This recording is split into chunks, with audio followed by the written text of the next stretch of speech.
গতকাল থেকে বললো যারা তোমার মেরেছিল তুমি তাদের সঙ্গে গেছো। আমি মার খেয়েছিলাম কাদের জন্য? আমি তো মার খেয়েছিলাম তোমাদের জন্য। তোমরা তো আমাকে ঠেলে দূরে সরিয়ে দিয়েছো। আমি তো থাকতে চেয়েছিলাম। দলে দম বন্ধ করা পরিস্থিতির মধ্যে অনেকেই মুখ খোলা শুরু করেছে। হয়তো আমি রাজপ্রাসাদের বাইরে এসে জিজ্ঞেস করেছি, রাজা একটু থামুন।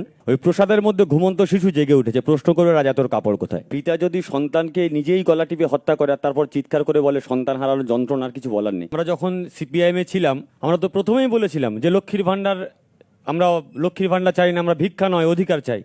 তো পরে তো দল বলল ভাই ভিক্ষা নয়, এটা কথাটা বলা ঠিক হবে না, এটা মানুষের মধ্যে রিয়াকশন আছে, আরও ভোট কমে যাচ্ছে। তো পরে গিয়ে আমরা বললাম ভাতা বাড়াতে হবে, আমরা টাকা বেশি করে দেবো।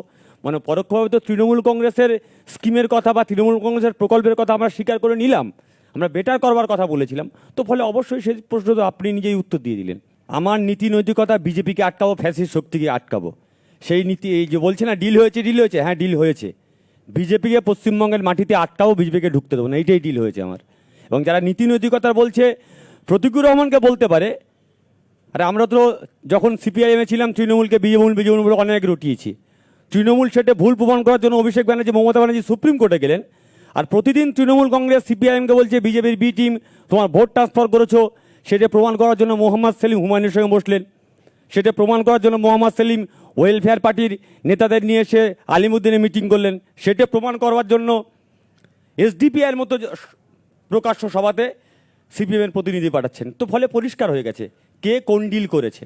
গতকাল থেকে বললো যারা তোমার মেরেছিল তুমি তাদের সঙ্গে গেছো, গতকাল থেকে ফেসবুকে ডটাচ্ছে। যারা আমাকে বলছে আমি তাদের কাছে প্রশ্ন করবো আমি মার খেয়েছিলাম কাদের জন্য? আমি তো মার খেয়েছিলাম তোমাদের জন্য। তোমরা তো আমাকে ঠেলে দূরে সরিয়ে দিয়েছো। আমি তো থাকতে চেয়েছিলাম। সেরকম কোনো কথা আমার সঙ্গে হয়নি। সেটা তুমি ওকে জিজ্ঞেস করছো কেন? ওদেরকে জিজ্ঞেস করো। তবে এটুকু বলতে পারি, দলে দম বন্ধ করা পরিস্থিতির মধ্যে অনেকেই মুখ খোলা শুরু করেছে। হয়তো আমি রাজপ্রাসাদের বাইরে এসে জিজ্ঞেস করেছি, রাজা একটু থামুন। ওই প্রসাদের মধ্যে ঘুমন্ত শিশু জেগে উঠেছে, প্রশ্ন করবে রাজা তোর কাপড় কোথায়?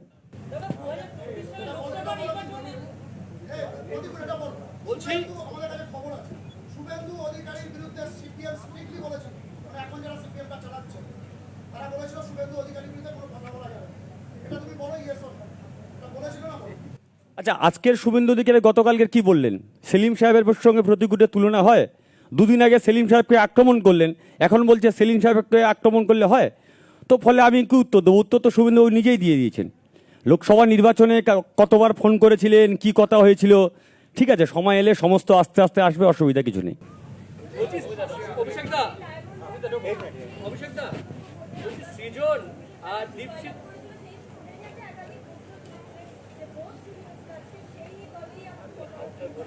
আচ্ছা, আমাকে 1 মাস আগে ভোটে দাঁড় করানো হয়েছে, সবাই জানে আমি হারবো। তো আমি হারবো, তো আমি কি বলতাম আমি হেরে গেছি? আমার সাংগঠনিক শক্তি নেই, আমি ডায়মন্ড হারবারে ক্যান্ডিডেট দিতে পারিনি। আমার কাছে বেস্ট অপশন ছিল এটাই বলা, ভোট লুট হয়েছে। আমি কোনো ব্যক্তি আক্রমণ করতে চাই না। আমার দলের অভ্যন্তরে যারা দম বন্ধ করেছিল সেই দম বন্ধ অবস্থা থেকে আমি নিঃশ্বাস নিতে এসেছি। তো ফলে আজকের থেকে আমার নতুন জার্নি শুরু হয়েছে। তো সেইখান থেকে যা লড়াই হবে রাজনৈতিকভাবেই লড়াই হবে, ব্যক্তিগত আক্রমণ আমি করতে চাই না। গতকাল মোহাম্মদ সেলিম তিনি বলছিলেন যে সন্তান হারার মতন অবস্থা তার এখন হচ্ছে, কি বলবেন আপনার প্রতিক্রিয়া? পিতা যদি সন্তানকে নিজেই গলা টিপে হত্যা করে আর তারপর চিৎকার করে বলে সন্তান হারানোর যন্ত্রণার কিছু বলার নেই। আমার সোকল পিতা, আপনি ভালো থাকবেন। আমি অনেকবার করে বলেছিলাম পিতা আমার সঙ্গে কথা বলুন, বাবা কথা বলুন, বাবা কথা বলেননি, দরজাও খোলেননি।